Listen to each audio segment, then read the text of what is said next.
Hi, today's July 5th, 2023. I'm finally ready to show you all what has become of our pond project, our little canoe pond project here, and what plants we have available for you.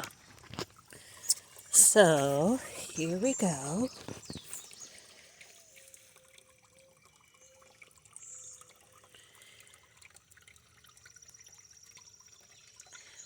We have a couple solar fountain pumps going at either end of the canoe.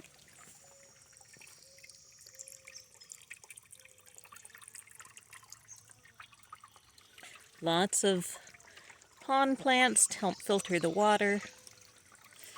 And why don't we start down here and go on down the line of what's available. Cardinal flower.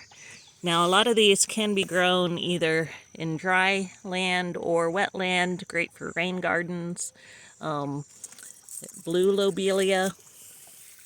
Lots of spiderwort, both the pink and the blue spiderwort. Lots of swamp milkweed. Got some interesting rushes. This blue rush, corkscrew rush. Oh wait, no, that's not the blue rush. This is the blue rush over here. Juncus and Flexus blue arrow. This is a bulrush over here, soft stem bulrush. That's what the SSBR is. We have lots of Achira. That's the edible canna lily. Can be grown either in dry ground or in wet ground. Now these are not hardy in our area, but you dig and store them just like you would potatoes. We also have, I'm going to skip over here, we've got some taro that is also grown for its roots, of course.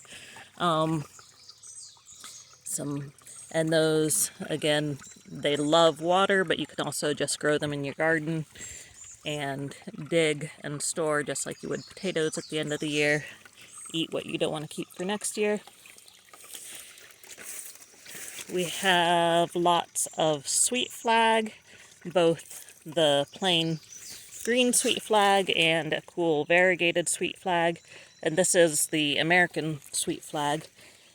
I've really focused on natives here with the wetland project because a lot of water plants are invasive, and trying to avoid the invasive non-natives.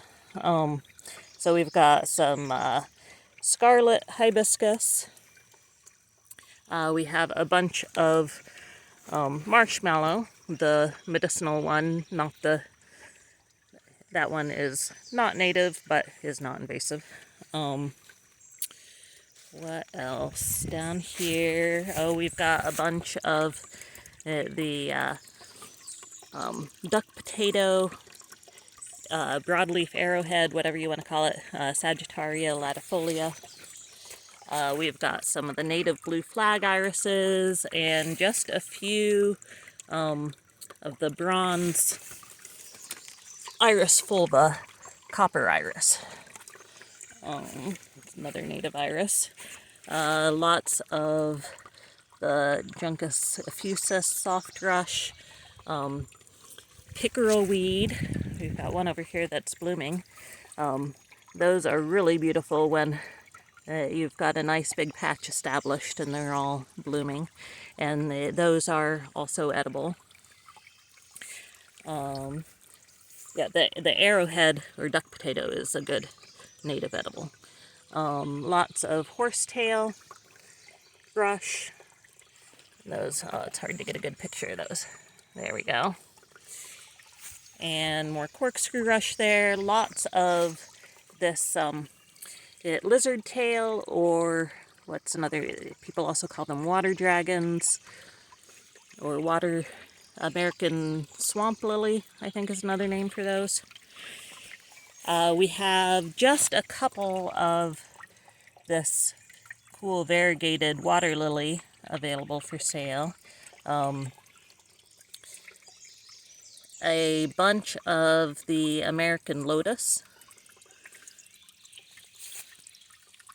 And then these are not the sale plants anymore. Oh, but we have, these aren't quite available yet, but we do have the native hornwort available for, that really helps to filter your water.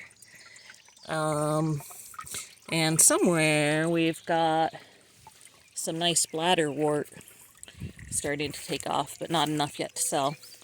Azolla, this is the native Azolla, Azolla caroliniana, whatever, or fairy moss is another name for it. Another great pond filter. Yeah, and more of that and more of the American lotus over here. So there we go. Oh, I should also pause this. Okay, I'm back up here on our herb table to show you some other things that are great for rain gardens and wet bog gardens. We've got some really nice ostrich fern. Oh, mint is always a good one. Yeah, we've got a lot of the Virginia mountain mint and the big leaf mountain mint that are great native mint. And then Kentucky Colonel spearmint and Himalayan silver mint starting to flower there. That is those are my two favorite mints. And that Himalayan silver mint is one of my very favorite pollinator attractors. The sensitive fern and black-eyed Susan. This is a little gold star Rudbeckia.